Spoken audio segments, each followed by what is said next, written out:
is, though, it's like, was his tenure at LSU that much different than his tenure at Notre Dame?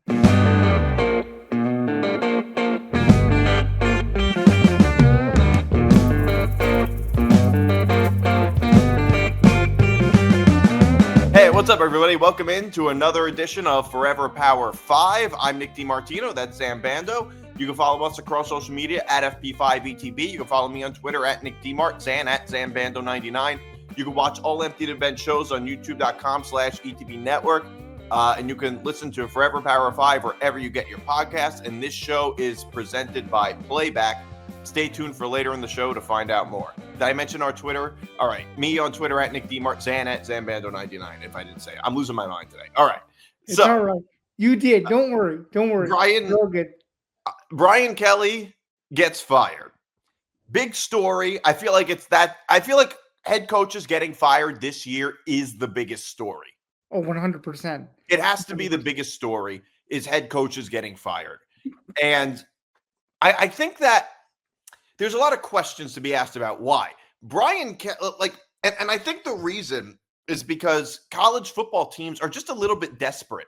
Like, I feel like, unlike in the NFL, every season, usually they wait till the end of the season, but rarely do teams make desperate, drastic changes in the middle of the season, like the Jets did last year with Robert Saleh, or like the Titans did with Brian Callahan. And the teams that do make those decisions are not the well-run programs. Good programs never do that. In college football, I think the environment of college football now is a little different, where teams feel the need to make drastic changes. Now, I think they do it at sort of weird times. They have very weird times to make those decisions. They choose to do it at weird times, like Florida did it to Billy Napier after a win, when it's not like they lost to South Florida earlier this season. Like, it wasn't like the season actually ended up getting a lot better than it started. And so, could you have justified firing Napier after losing to South Florida instead of after a win? Well, I think it would have made more sense to fire him then than after beating Mississippi State. Right. That would have made more sense, right? Exactly. Yeah. 100%. Or at least wait till the end of the season. Let's say they don't make a bowl game or something like that. Like, that would make a little bit more sense to fire him then. But to fire a guy after a win is super strange to me. I mean, and by the way, not to relitigate the whole Billy Napier thing, but like, the same thing actually happened to Gus Malzahn and Jimbo Fisher. Exactly. Yep. You know what? The only big splash hire that was worse than the Brian Kelly hiring was Texas A&M hiring Jimbo Fisher. That was the only hiring that ended up being worse than this one, because at least Brian Kelly's tenure at LSU wasn't terrible. It was decent, but for the amount of money that they were paying Brian Kelly, decent just wasn't good enough. Yeah, I mean, the only real positive takeaway from this is he did finish his LSU career 34-14. So, but if you really think about it, 4 or 5 out of those 14 losses could have realistically been wins. Are we still talking about his potential current career in Baton Rouge? I'm not so sure, but I think his reputation around LSU circles may have slightly improved.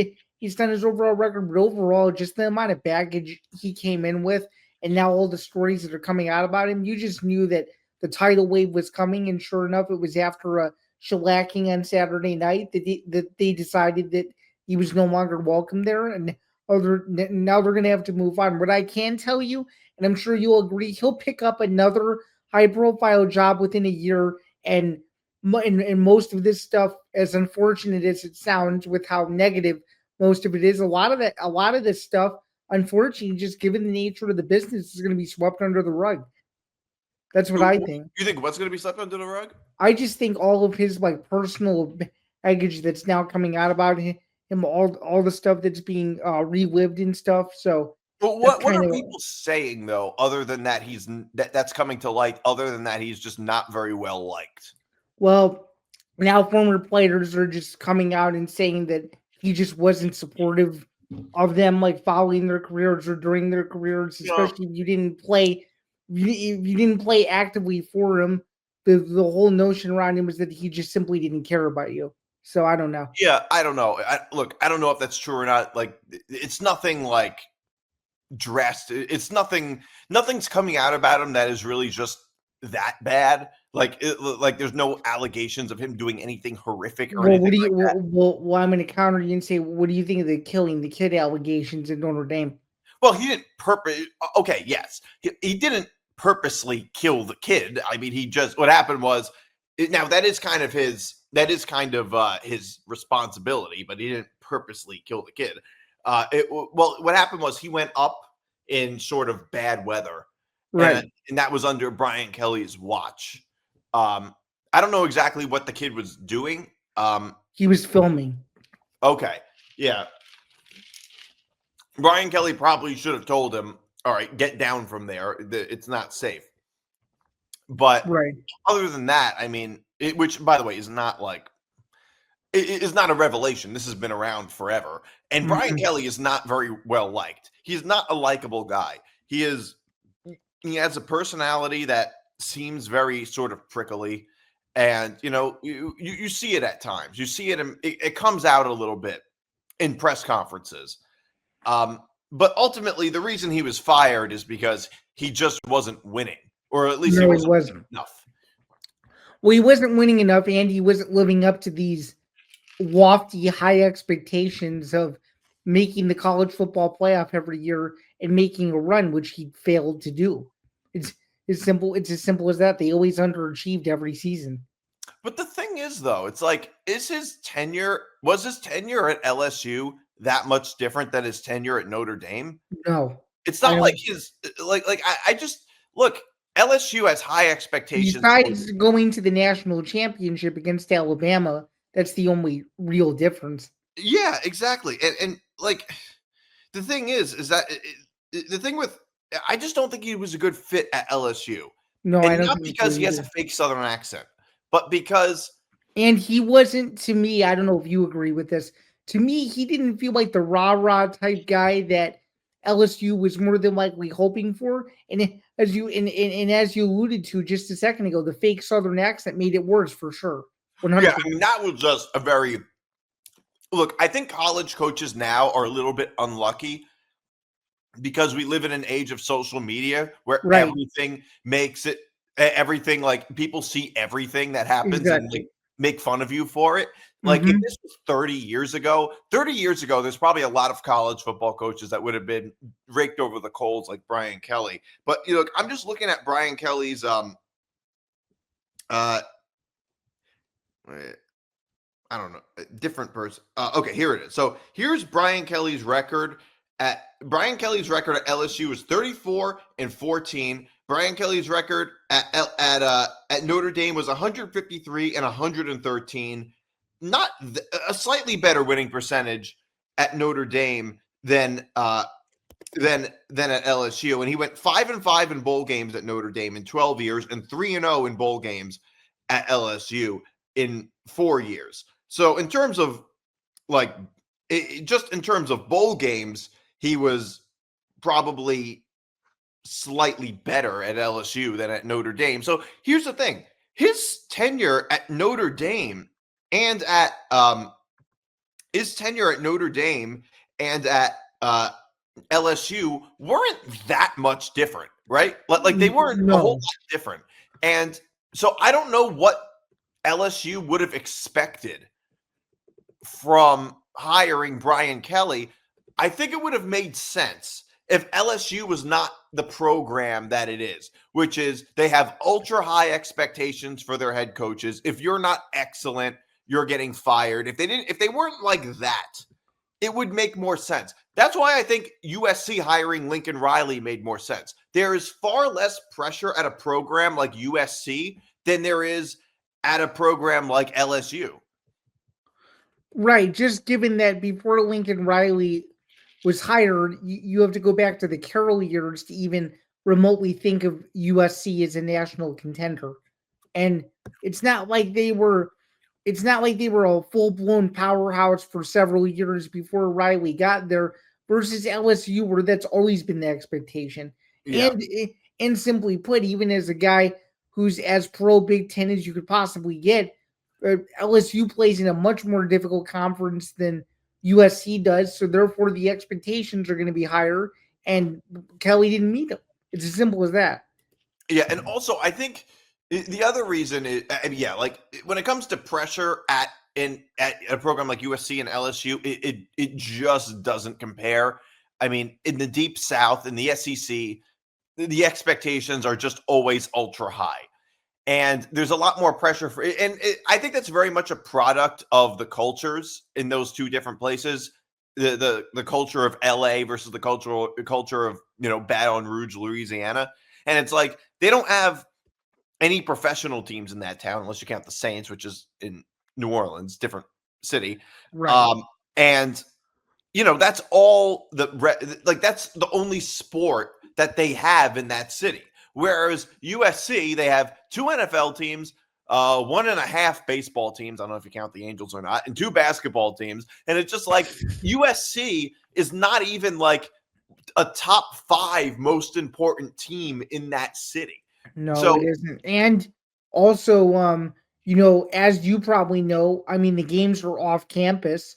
So, like, it's next to impossible to even get there if you're a student, and people don't Yeah. want to drive an hour unless they're really good.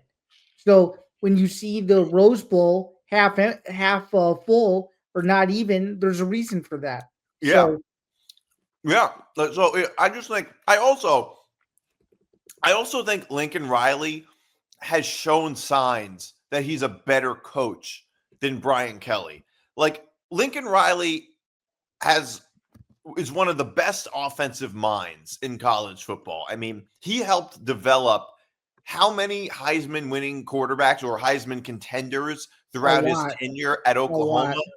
And I think just if you look at a team like Oklahoma under Lincoln Riley's tenure, like it was very much how good Oklahoma was under Lincoln Riley. I really think proved it had a lot to do with how good Lincoln Riley was. Whereas with Notre Dame, they were they were always in a state of being good and not great. And the thing is, I don't know what made LSU think. LSU, a program that plays a much tougher schedule than Notre Dame does consistently, would think that they would be anything other than good, not great under Brian Kelly. Now, this year, they're not even good. And usually coaches that are good, not great, become not good eventually. Usually that's what happens. Like James Franklin was a second-tier head coach at Penn State, and eventually it just fell apart. Like one thing with college football coaches that when they're not the best of the best, they don't stay good. They get bad before they get great.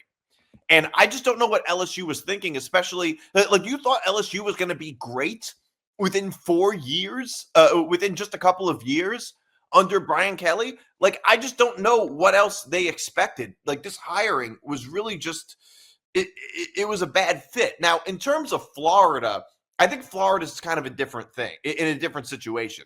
Because Florida is never really good, and they have to constantly change head coaches because nothing ever seems to work out. I said this last week or 2 weeks ago. I said Florida is like the Nebraska of the SEC. You know what I mean? Interesting. Yeah, now that I think of it, it makes sense. The big brand is there. It's right in front of your face, but when the chips are down, they never deliver. And we're going to talk about Nebraska later on in the show when they play USC and arguably the biggest home game for Nebraska in several years. And it's like, yeah, I think Florida's going through a similar thing. And here's the thing. A couple of weeks ago, you were saying that Matt Rule would be crazy to leave Nebraska. I see that argument about Chris Signetti. I think Matt Rule would be crazy not to leave Nebraska to take the Penn State job because I don't know how many years left Matt Rule has at Nebraska because nobody can ever really win in Nebraska. And I think Matt Rule's a very good coach, but no, it never works out for anybody in Nebraska. I mean, Nebraska could hire Saban, and I don't think they'd be able to win a national championship. Like, Nebraska is just a head coaching graveyard. It's a little off topic, but that's why I think Matt Rule is going to end up getting hired at Penn State. But interesting. Okay. So a little bit more SEC news. Texas survived Mississippi State. It's a crazy game. What did In you a think of it? crazy game, I am on unnecessary wagers. I actually had Texas, Mississippi State plus 6.5, but when I actually put real money on it, it was 7.5. So I ended up winning my Mississippi State bet. Although I also had the under, and that just got blown out of the water. There was, and Arch Manning is in concussion protocol, and we all saw that hit on Arch Manning that put him in concussion protocol. Right. How that was a clear helmet to helmet hit. Is that not a target? The guy, the defender, like Arch Manning was practically down. The defender leads with his helmet, hits Arch Manning in the helmet. I mean, is that not a target? Like, am I wrong? Am I missing something? It should have been. It was a dangerous hit. Okay. I'm not And crazy. also, not only was he leading with his head, you could tell as they went down in sequence, his body weight was on top of him. Yeah. Which is even worse. Yeah. So I was like, and the announcers didn't even like bring it up. It was as if they didn't even see it. I thought that was a little strange. I agree. But the good news for Texas is the SEC hopes are still alive a bit, barely, of course. But yeah, I mean, you can't. I mean, I don't know. I think this Texas team is way different than when he's not in the game, for sure. Yeah. Well, and Texas, look, I think that there's a whole lot going on in the SEC. The SEC is a very interesting conference, and Texas has struggled a lot, even though they went into the season as the number one team in the country, and they haven't shown that they're a number one team. No, they haven't. I honestly think, Nick D, if they get in the playoffs, I honestly think that they could be a first or second round exit because they really haven't shown me much at all. So right. I just don't think they're very good. There's really no flashiness about them. They win ugly. Like I just don't. I don't know how. I'm not saying you, just in general. I don't know how you can tell me that they're one of the elite SEC teams. I don't see it. No. I mean, by the way, the best team arguably in the country, I think the second best team in the country right now is A&M. I think A&M has proven that they're probably the second best team in the country. Are you saying that A&M is better than Ohio State or better than Indiana? I'm saying I think they're better than Indiana. Okay. Indiana is very good. I think Indiana would be the second best team if they played in the SEC. A&M would be the second best team if they played in the Big Ten. I think A&M has played a much tougher schedule, though. Would you agree with that? Yes, although Indiana did play Oregon on the road and they beat them by a lot, so I give them credit. But A&M, I think, is just rolling. A&M is rolling through a lot of their competition. I mean, they went on the road and destroyed LSU in Death Valley at night. LSU does not that is a tough environment. LSU doesn't always win that game. Yeah, it was the first time. I think it was the first time since the early 90s or mid 90s that A&M had gone into LSU and beat them. It was a pretty shocking stat. Yeah. And the thing is that I think A&M is, we talk about like these the firing of coaches and things like that. And, we talk about the programs like Florida and Nebraska that never really win those firings. Like they fire their head coaches and then they go through this revolving door of head coaches and it doesn't work out. Right. But the biggest win of a firing that I've seen from a program was Jimbo Fisher. It was Texas A&M firing Jimbo Fisher. That was the best firing of all time because it turned the whole program around. It was $77.5 million. Just the best spent $77.5 million for Jimbo Fisher's buyout because A&M for most of my life was never close to this good. At this point in the season, no, not even close. I mean, you have to go back to before you and I were born to even remember how how good they were for a brief period of time. I mean, this is light years above any of the Manziel teams. I mean, that's how good this A&M team is right now. Yeah, and the thing is that like, and this is no disrespect to those A&M teams, but you would probably agree that this version of A&M has much more NFL caliber talent than those teams did, right? yeah, yeah, I think so, and I think, but I think a big part of it obviously is the coaching because they, hiring Mike Elko has done a great job at A&M, and for most of our lives, A&M has been a team that looked good in maybe the first half of the season, but always ended up getting exposed at some point, usually before Halloween. It doesn't seem like that's happening right now. No, A&M is rolling.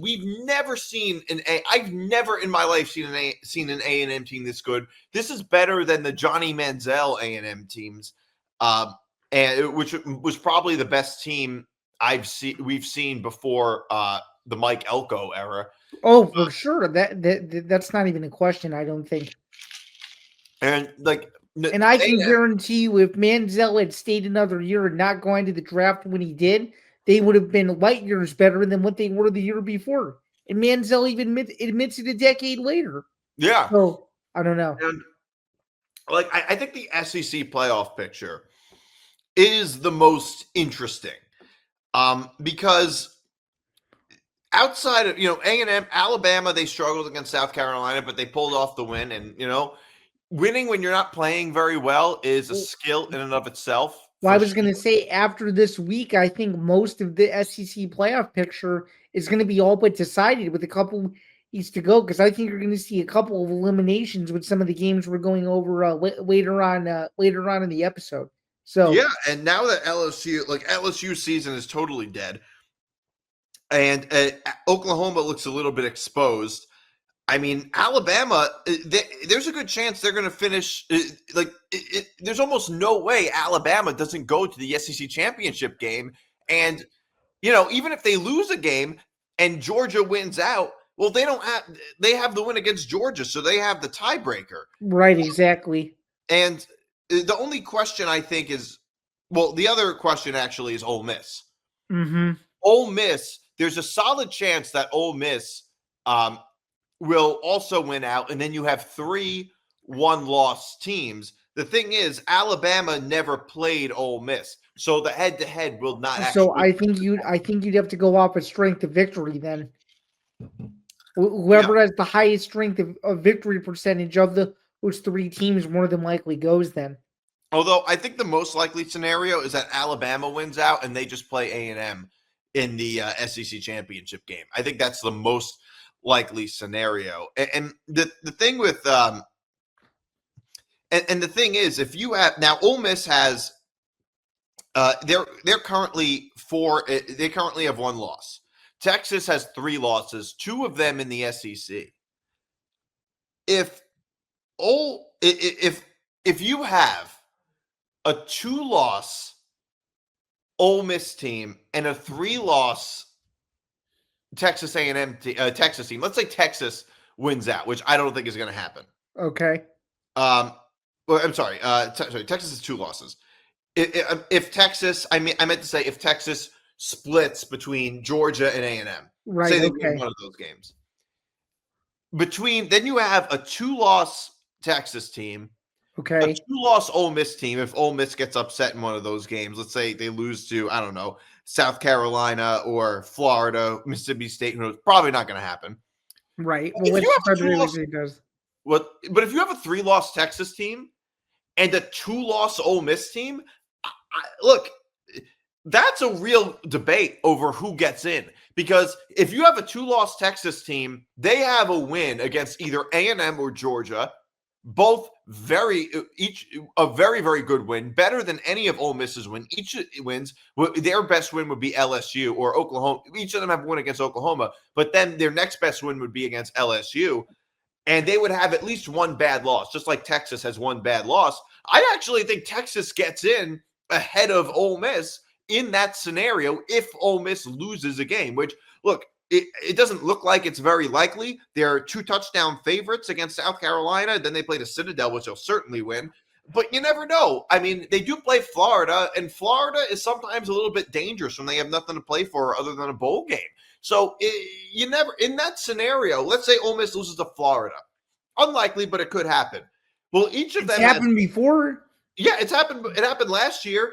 Yeah. So that means each team has 2 losses. Both of them lose to Florida. Both of them have a win against Oklahoma. And one of Ohio, and then Texas's other loss would be, and Ole Miss would have a loss against Georgia. Texas would have a loss against either A&M or Georgia, but also a win against either A&M or Georgia. Right. And Ole Miss's next best win would be against LSU. Texas, in that scenario, has a better resume than Ole Miss does. Because, look, Ole Miss's non-conference schedule this year was Georgia State, Tulane, Washington State, and the Citadel. I think you just won your argument. And another layer that I think you forgot to add, but you were going to add, was Texas's only other loss in that scenario was Ohio State in the first game of the season. That's what I'm saying. So you can't I don't care about Texas having 3 losses versus Ole Miss having 2 losses in that scenario, because one of those games, Texas scheduled the first week of the season, which Ole Miss, their best non-conference team that they played was Tulane. And by the way, they didn't even look good in some of these non-conference games. They looked terrible against Washington State. So I don't know. And in a lot of in-conference games, Ole Miss didn't look very good. Right. So in that scenario, Texas gets in over Ole Miss. I mean, could you see an argument where all that does happen and the committee still picks Ole Miss over Texas? Or do you think that the committee, based on your logic, would be hell-bent not to pick Texas in that scenario over Ole Miss? Well, it depends on the stage that they set. That's what it depends on, because what you have to think about the committee is that you have to look at the first rankings. And, the thing with the rankings is that a big part of it is being able to justify your ranking based on last week's ranking. So let's say a team wins, you put a team at number 2, they win. You can't drop them to 3 or 4. You can't really do that after a win unless it's a really, really bad win. Like if Ole Miss wins by a field goal against the Citadel or something like that. But which in that scenario would technically be considered a bad win, no? It would. My point is, though, it's hard. They have to be able to justify. Exactly. Yep. Whatever that decision is. And if Ole Miss loses any of their remaining games, none of those are good losses. They're bad losses, all of them. I mean, they play. They don't even. They go. The only road game that they're playing is against Mississippi State. That's the only road game they're playing. Otherwise, they have 3 home games in a row. And they're probably going to be 2 possession favorites in all 4 of these games. So the thing is that the committee is obviously going to rank Ole Miss ahead of Texas going on Tuesday when the rankings come out next Tuesday. But Ole Miss will probably drop below Texas if they lose one of those games and Texas wins one of 2 between A&M and, let's say, and Georgia. Like if Texas is able so Texas plays them on November 15th. So it will be in a couple of weeks. But in that scenario, Texas will jump Ole Miss without question. Okay. Not to briefly change the subject, I'm just curious. There's 5 2-loss Big Ten teams. Do you think 3 Big Ten teams go to the playoff or 4? Because there's a scenario where USC and or Michigan could get in as the 4th team. Well, if there is hold on a second, let me just look at the Big Ten rankings for standings for a second. Okay, so it's maddening if you can tell it's total chaos at the top. It is. First of all, if there's if there's any question between USC and Michigan getting in, obviously USC is going to get in because head to head USC destroyed Michigan. Right, exactly. But I think most likely neither of those teams get in. I mean, Iowa's a 4-1 team, but they have to play Oregon and USC. Oregon at home and USC on the road. It's almost certain that they're probably gonna lose both those games. I But think so too. I'd be stunned if they win one of those games. So I don't think Iowa is really much of a contender. But it is possible that they get 4 teams and USC sneaks in. That is a possibility, but I don't think it's likely. First of all, USC is a 2-loss team, though one of them is non-conference. So maybe one of them is non-conference, but Oregon is also is a 1-loss team. If USC loses to Oregon and they have 3 losses, it might be a little difficult to justify putting USC in that scenario, depending on what happens in the SEC. Because another big, because we don't know how many teams are going to be coming out of the SEC. There's a solid chance that 5 teams come out of the SEC. A solid possibility that we get 5 teams. Right. So, we could get obviously Alabama, A&M, likely, probably Ole Miss, probably Georgia, and then maybe Tennessee. Right? I think Tennessee is a legitimate. Yeah, I think if Tennessee wins this week, their chances of making it go up tremendously. I would say. As long as Tennessee takes care of business over the next several weeks and wins all but one game or all of them, in fact, they have a legitimate shot. So we'll see. Yeah, assuming that they beat Oklahoma, and their only losses would be against Alabama, Georgia, and Alabama, which are pretty good losses. There is a solid possibility that we get 5 teams out of the SEC. And in that scenario, there's no way you're going to get 4 teams out of the Big Ten, because in that scenario, you have the 5 SEC teams, the 4 Big Ten teams, that's 9, Notre Dame, that's 10, the at-large bid, that's 11, a Big 12 team, that's 12, and 2 ACC teams, that's 14. There's no way that I feel like the likelihood of getting 4 teams out of the Big Ten, I just don't think USC is going to get in. And the other thing with the ACC is that, you also have to look at the ACC, which is that they're probably getting 2 teams, and it's probably going to be Miami and Georgia Tech. And there's a solid chance that Miami doesn't even make the ACC championship game. A 1-loss Miami team is going to be getting in. And if you get 5 SEC teams, 3 Big Ten teams, that's 8. The at-large bid, that's 9. A Big 12 team, that's 10. And then 2 ACC teams, that's 12. Am I missing something? I think I'm missing Notre Dame. You're missing Notre Dame. So in that scenario, you'd have to eliminate one of those, because then from there, Notre Dame would more than likely get in. In that scenario, it's definitely not going to be a 3-loss USC. Or you could even get only one ACC team in. Yeah, I don't know. The thing is, I think at least it's going to be one of 2 scenarios, either one from the ACC or whoever wins the Big 12. Yeah. Well, yeah, I think so too. And, that also brings up the debate between Tennessee and Ole Miss. And like I said, each of them would have a win against in between Tennessee and Ole Miss. If Ole Miss wins out, obviously Tennessee is going to be getting in over them. I'm sorry, Ole Miss gets in over Tennessee, assuming that they win out, which they most likely, that's the most likely scenario. Here's the thing, though.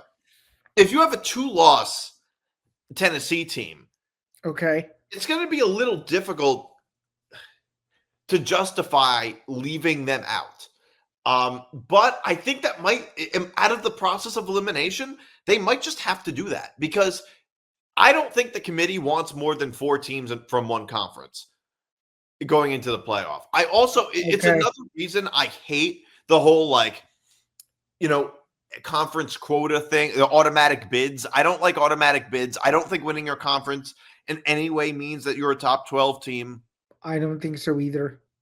I think whoever comes out of the Big 12 probably is not going to be a top 12 team. I hate the at-large bid that goes to a non-power 5 school or non-power 4 school. Look, every single year, some years I think it's good to have an at-large to have a non-power 4 school go to the playoff. But most years there is not a non-power 4 school that is good enough. Like most years, there is not a Mountain West team that's good enough to go to the playoffs. Isn't the only good example of that Cincinnati probably, and that's probably it from like years ago, right? Cincinnati, or UCF in 2017 when they went undefeated. Technically, maybe that team was good enough. And you could have made an argument for Boise State last year, although I don't know. But like the point is that in the past, let's be real. If they didn't have Genti, they weren't going. They weren't going anywhere. So, so that's in the past. What are we from 2017 to now? This is now the 9th season. Within 9 seasons, because that was 8 years ago. Within 9 seasons, I'm giving you 3 examples. So that's every 3rd year that there's a team that's not a Power 4 team that's good enough to that's actually worthy of a playoff spot. Who knows? Who knows? Maybe they switch it up, and maybe there just simply isn't an at-large bid this year. You never know. I don't know. By the way, and not to mention, 2 of those teams that I mentioned now are Big 12 teams. Right, so, exactly. It makes the point. It proves my point even more. So the likelihood of any of these non-Power 4 teams being good enough, like as much as people like to root for the underdog and all that, I think it's complete bullshit.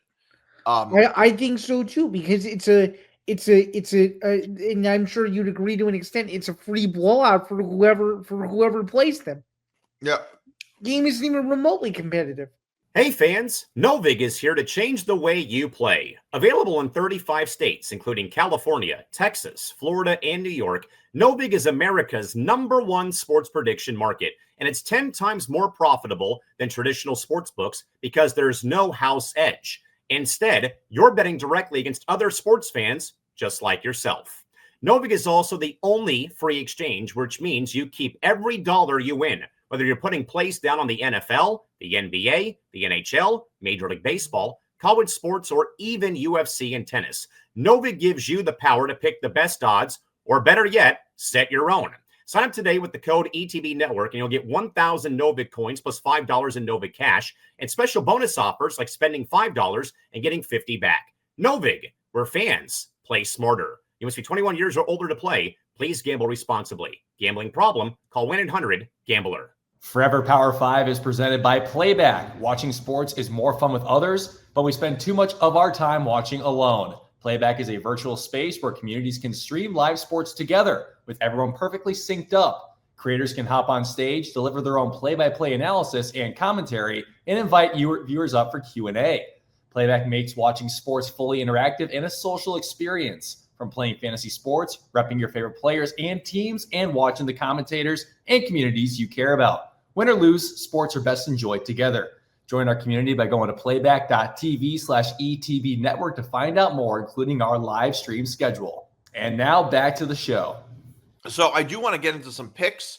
Now, Vanderbilt at Texas. I'm sure you know the story about this game with me. I do. So, yeah, I don't need to rehash the whole thing, but thanks to Spirit Airlines, I cannot go to this game. So this game was interesting because the line shifted drastically. We don't within short periods of time. It's now Wednesday.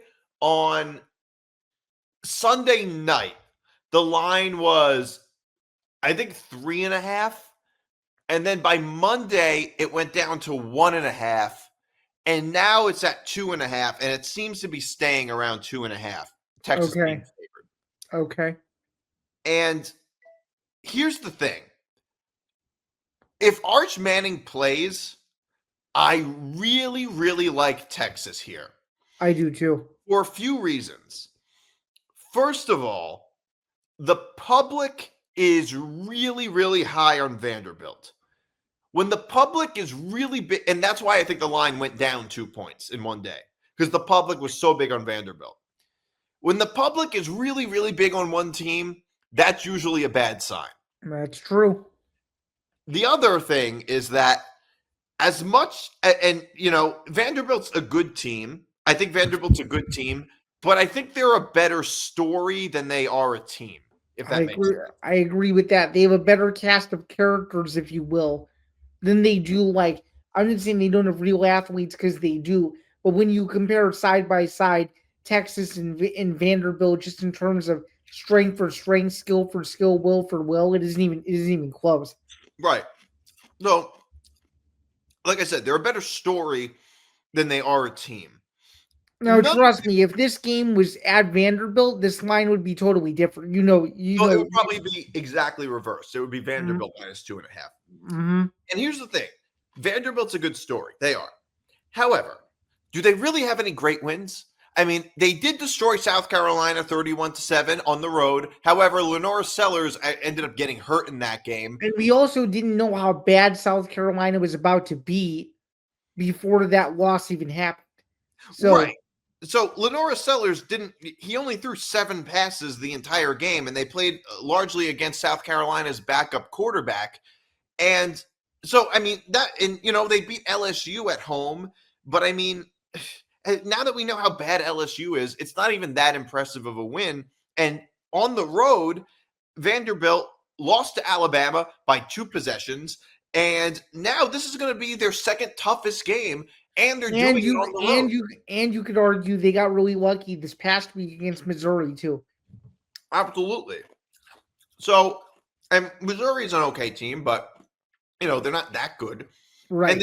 And the other thing, so, and like I said, it's their second toughest game, and in their toughest game, they lost by 16 points to Alabama. And like I said, they're going on the road.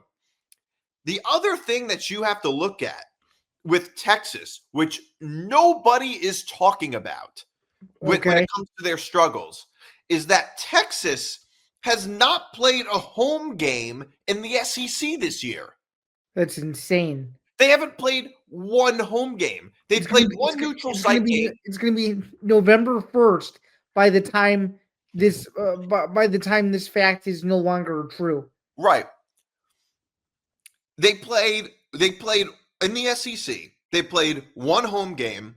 I'm sorry. They played one neutral site game against Oklahoma.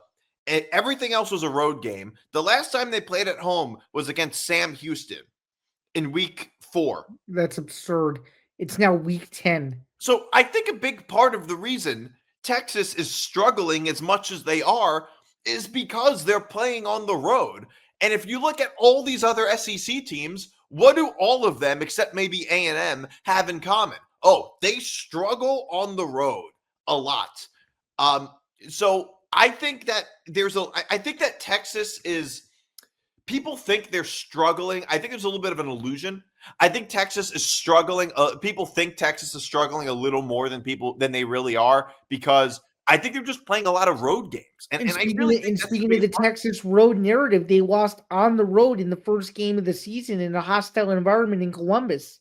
Yeah. To even add more insult to injury right there. So, I mean, if you look at how Georgia's been on the road, I mean, Georgia has struggled. I mean, they were able to pull off some wins, but they struggled in all those games, in all the games they've played on the road so far. They needed to come back to beat Tennessee.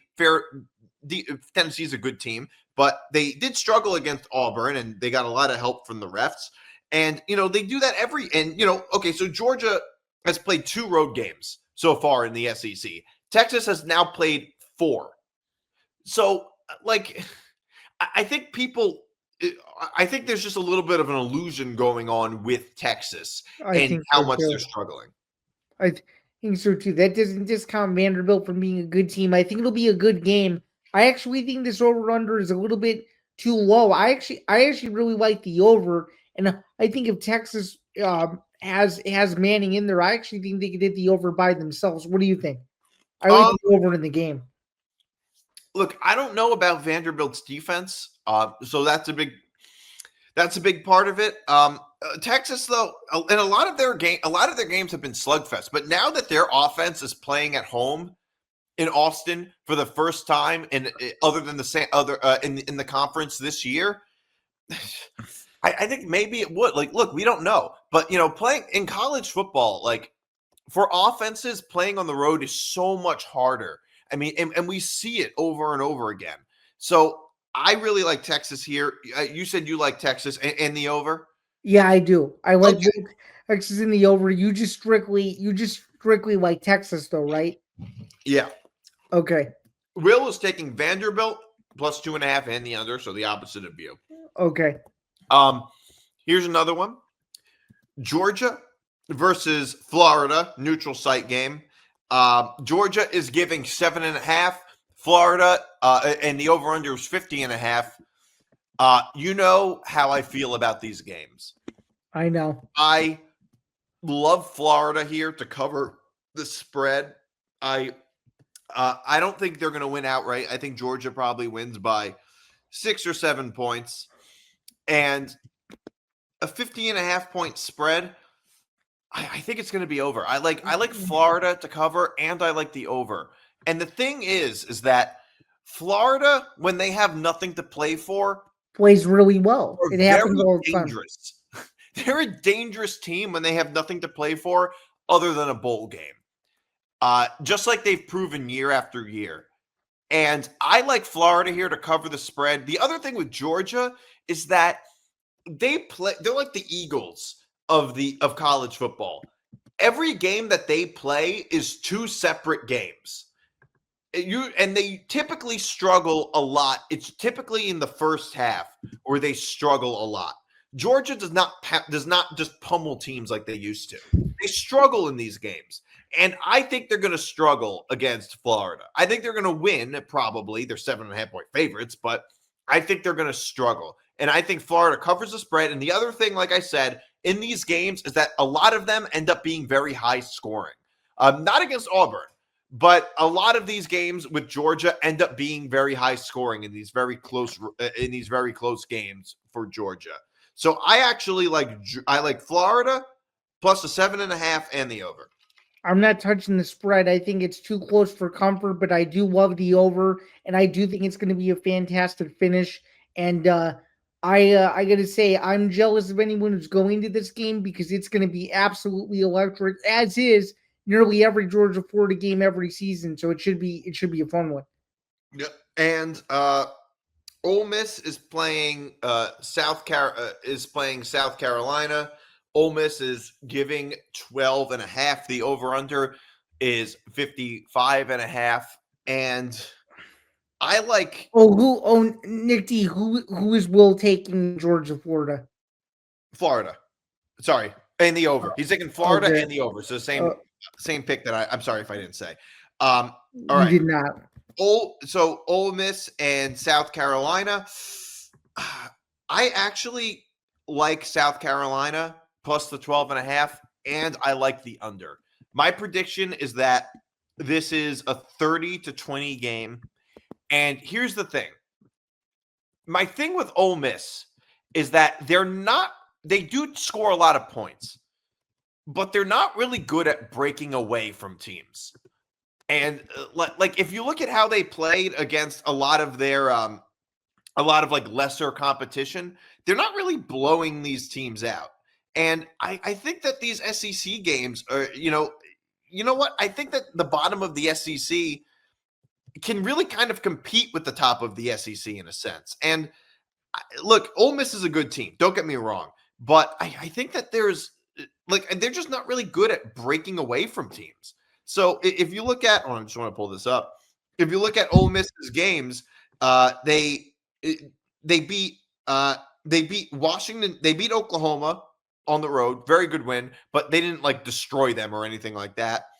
They barely beat Washington State. They beat LSU by 5 points. They struggled to. They didn't play great against Arkansas or Kentucky. In most of these games, Ole Miss is not breaking away from teams, and they're not a team that doesn't seem to cover very much either. So no, they don't. They don't seem to cover, right? They covered against Oklahoma, but they didn't cover against Georgia. They didn't cover against Washington State. They did cover against LSU, but you're right. They don't cover. I don't think they're great at covering. I'm going to go conservative and say I like the under. I think this is going to be a sloppy game with a lot of turnovers. And I actually think South Carolina will have a chance to win the game late in the fourth quarter. And when Orange Sellers will throw a pick six to break the game open for Ole Miss and protect home with advantage. So I like conservatively. I like the under, but I'm just simply not willing to pick a team just because I think it's way too many points. So All right. Oh, who does Will have? Will is taking Ole Miss minus 12.5 and the over. So actually, he's taking both. Opposite of what I'm taking. Oklahoma at Tennessee minus 3.5. Over under 56.5. I'm not touching the over under, but I love Tennessee here. I really love Tennessee, and it has more to do with Oklahoma than it does with Tennessee. Because in every single game that Oklahoma has been tested this season, they've failed. They were 4.5-point favorites against Ole Miss, and they lost in their own stadium.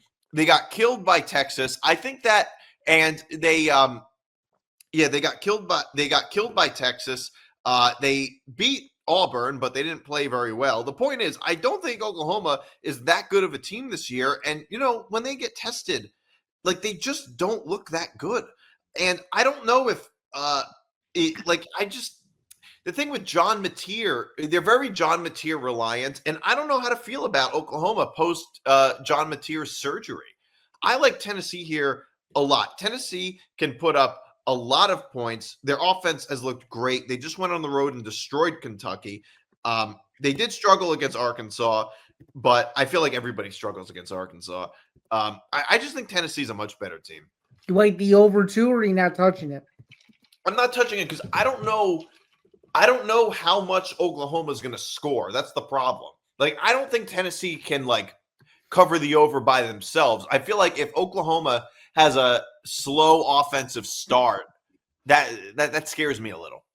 Yeah, I like Tennessee too. They're at home. Mateer, to me, he has not looked the same ever since returning. And Tennessee just seems like they're on a mission to prove that it can win without distractions. And I think it'll do enough in a very rowdy and rambunctious Neyland Stadium to just make Oklahoma uncomfortable, at least in the second half. And I think Oklahoma will have to be winning the game early, because if they fall behind, as we just given how high-powered Tennessee's offense can be at times, I don't see how Oklahoma win. So I'm with you, and I like Tennessee to cover the number. And I actually think, surprisingly, for an SEC game, to me, it seems like a very small number. What do you think? You think it's a small number for an SEC game? Yeah, I do. You mean the spread or the over-under? The spread. No, because I think most SEC, I would argue that the SEC on average probably has the smallest spreads. And you're taking one of the best SEC teams, probably the fifth or sixth best SEC team against maybe a slightly below average SEC team. No, I don't think that's gonna look. The Big Ten has way bigger spreads than the SEC. Yeah, fair enough. Especially the Big Ten in non-conference play, the spreads are ridiculous. I mean, if Ohio State played Illinois, on the road, if they played at Illinois, what was the spread when they played Ohio State was a 2-touchdown favorite. And what stadium did they play in? It was in Champaign. It was at Illinois. Okay, so they went to Illinois and they were more than 2-touchdown favorites, where Illinois is like a middle of the pack Big Ten team. Ohio State's the best Big Ten team. If Texas A&M played Arkansas on the road, and they were 7.5-point favorites, and Texas A&M and Arkansas are way further apart in the SEC than Ohio State and Illinois are in the Big Ten. So the SEC actually is much tighter spreads. Will's pick is Tennessee minus 3.5 and the under. Interesting. Okay. All right. So USC minus 6.5 at Nebraska. Over under is 58.5. I love USC here. It is a night game. I don't think there's going to be any issue with jet lag or anything like that. No, I don't think so either. I honestly think USC should be favored by more. I really do. I think Nebraska's been exposed the last few weeks, barely beating a Northwestern team that's very okay and getting pounded on the road by a Minnesota team that is just horrendous. Yeah. So I think we don't really do locks on this show, but if I had a lock of the week, I'm with you. I think USC covers this number easily. They might even win by between 14 and 17 points for all we know. Right. And my thing is, like, USC is having a really, really good season. Their one loss that they played was against Illinois on the road, which was 10 o'clock, which was a 9 o'clock game for USC. Mm-hmm. You know, it's tough when West Coast teams travel across 2 time zones to play an 11 o'clock game. And USC has looked really good outside, and then obviously they lost to Notre Dame, but like Notre Dame's a really, really good team, and they were competitive against Notre Dame. I think USC is a much better team than Nebraska. I don't know what Nebraska has really shown to make me Nebraska. That's a good question, because to be fair, as someone who's watched almost every single Nebraska game, they have 0 signature wins. None. Their best performance. Their only chance that they would have had to get a signature win was against Michigan at home, and they couldn't do it. Exactly. But like, the thing is, I think that they're okay. Looking at all the games that they've played, their most impressive performance might have been the loss against Michigan. Other than that, I mean, they're not beating good teams. I mean, first of all, their non-conference schedule is kind of a joke. The best team that they played was Cincinnati, who they barely beat. But Right. you know, if you look at their games in conference that they actually won, it was against like Michigan State, Who's Maryland, terrible. Michigan barely. State should have already fired their coach. That's And how they- bad Michigan State is. Right. And they got destroyed on the road against Minnesota.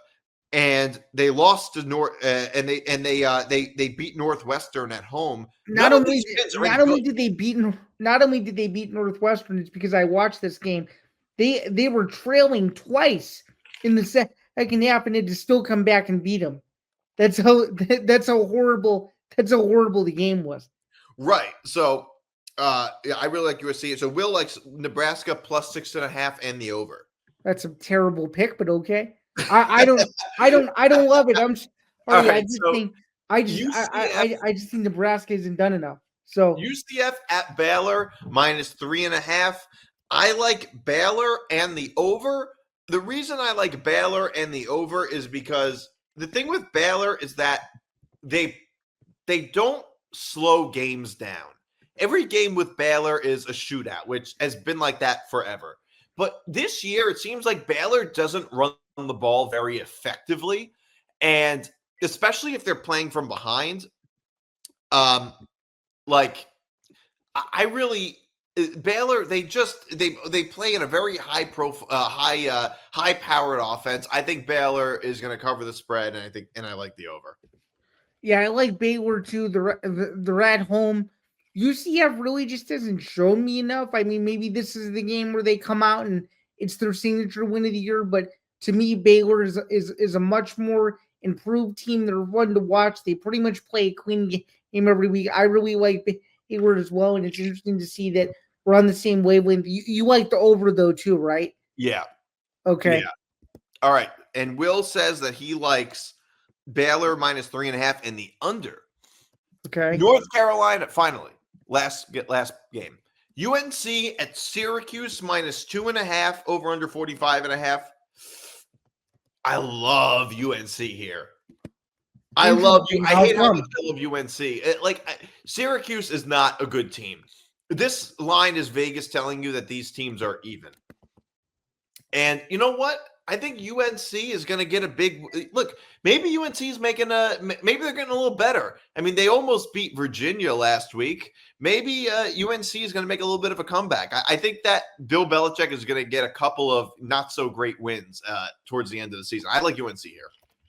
Okay, I'm going to go more conservative and say that I like the over. I just think this over-under is too low. I think there's going to be some points scored, and I think that Fran Brown is going to try to make it a really chippy game. I think he wants to make a statement at Belichick that he's a shell of his former self. I'm not comfortable enough to pick them just because Syracuse seems to always falter in these positions, but I am comfortable enough to say that it'll be a defensive slugfest. So I really do think that this number initially, when I first saw it, was right where it needs to be. and I agree. So I actually like the under, and I think it'll have a really, really ugly ending. So all right. So and Will is taking Syracuse -2.5 and the over. So thanks for tuning in, everybody. That's our show this week. I'm Nick DiMartino. That's Zain Bando. We'll be back, I think, next week. So see you guys then. have a good one.